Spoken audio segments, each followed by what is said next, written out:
What happens when a company decides 18 years of blood, sweat, and genius isn't worth the price tag anymore?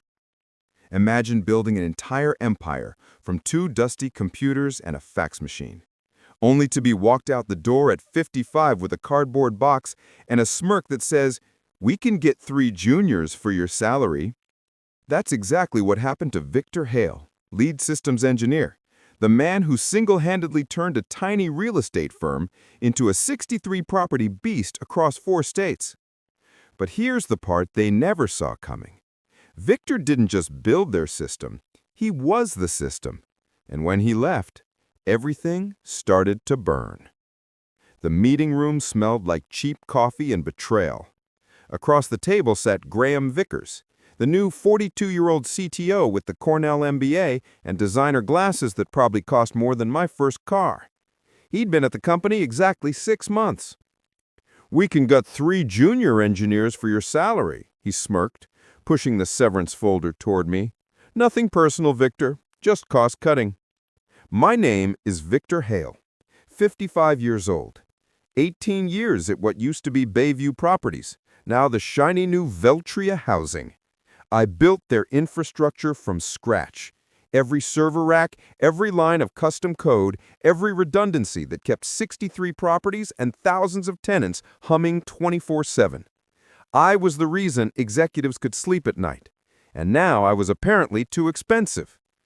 Diane from HR gave her rehearsed smile. 2 months' salary plus accrued vacation, very generous. I took the folder, stood up, and asked, "Is that all you have to say?" Graham looked almost disappointed, like he wanted a scene. Tears, yelling, threats of a lawsuit, anything he could brag about to the board. I gave him nothing. Seems straightforward to me. Because I wasn't calm. I was done. There's a difference. They asked for transition help, consulting, a few weeks to guide the new team. I said I'd think about it. I already knew the answer. I cleared my desk. 18 years fit into one cardboard box. Colleagues avoided eye contact in the hallway, scared the same axe was coming for them.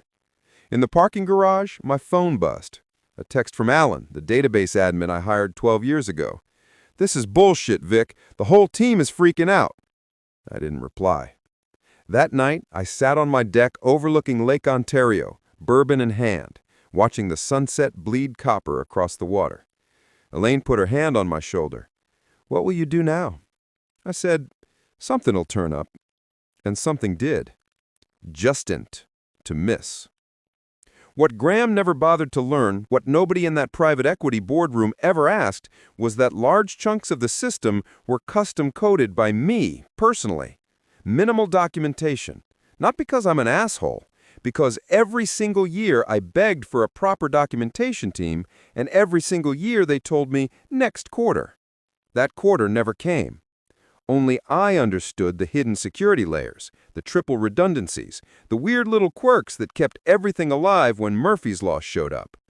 And I sure as hell wasn't going to explain it now. Let me take you back. I started when the company was called Bayview Properties. 4 apartment complexes, a dozen employees, 2 desktop PCs, and a dial-up modem that screamed like a dying cat.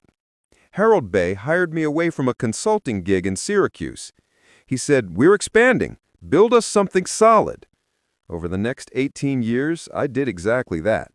Tenant portals, automated maintenance, background checks, rent collection. Every piece built, upgraded, baby-stepped as the company exploded.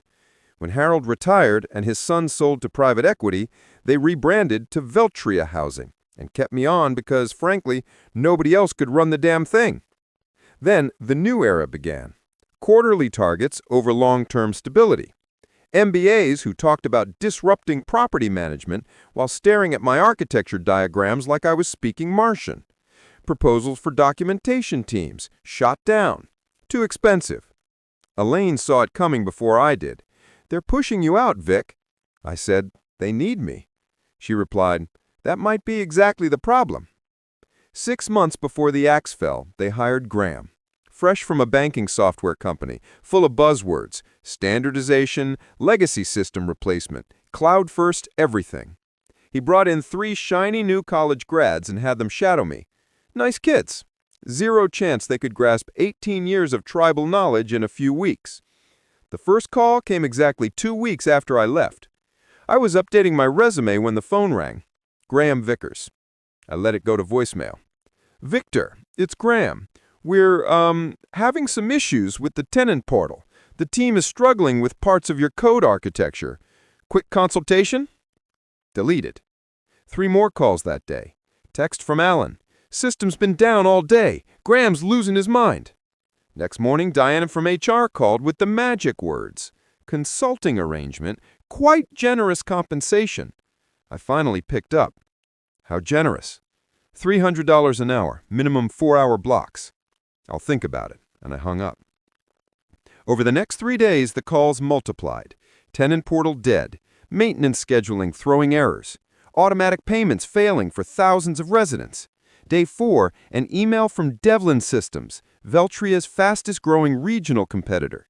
Victor, heard about your situation. We've admired your work for years. Coffee? That same evening, my doorbell rang. Graham Vickers on my porch. Suit wrinkled, glasses crooked, looking like he hadn't slept in days. Victor, we have an emergency. The entire system is down. Nothing is working. Board authorized $500 an hour, whatever it takes. I thought about the cardboard box, about nothing personal, about every denied documentation request. I'm sorry to hear that, but I have an interview tomorrow. I closed the door. On the spot, Chief Systems Architect, 20% raise, stock options, full benefits. Why me, I asked. They're cheaper engineers. Lawrence laughed. We tried cheap, built us something pretty that crashes at 100 concurrent users. We don't need cheap. We need bulletproof. I started the following Monday. Meanwhile, Veltria bled. Alan kept me updated. Partial restores, then new failures, expensive consultants flown in who still couldn't decipher my architecture. Graham called again, lost 3 months of payment records, tenants screaming. We'll double your new salary for 2 days. It's not about money anymore, Graham. Then it's revenge? No, it's about the respect you never showed the work it took to build something that lasts. A month later, Alan showed up at my new office with a laptop bag and a grin. Quit yesterday. Half the IT department walked out with me. Found emails. Graham had been planning my termination for months, convincing the board my overly complex system was holding the company back, projected $1 million savings. Oh, and the private equity owners? Prepping to flip the company. Everything was about pumping numbers for a quick sale. Westbrook Properties, 30% of Veltria's revenue, was threatening to jump ship. 2 months later, Lawrence called me in. Just got off the phone with Jeffrey Westbrook. They're terminating with Veltria next month. Want to know if we can take their 10,000 units. We weren't ready, but with funding in 12 weeks, I built a staged migration plan. Modular, documented from day 1, no single points of failure. Lawrence noticed the extra 3 weeks for documentation. Non-negotiable, I said. That's where Veltria died. We pulled it off. And then the phone rang again. Jeffrey Westbrook and Lawrence sitting across from me. Devlin is buying what's left of Veltria at fire sale prices. If you're willing, we want you to lead the integration. One condition, we do it right. Full documentation, proper training, no shortcuts. Deal. 6 months later, I stood in the lobby as the sign changed to Devlin Integrated Property Management. Graham? Gone.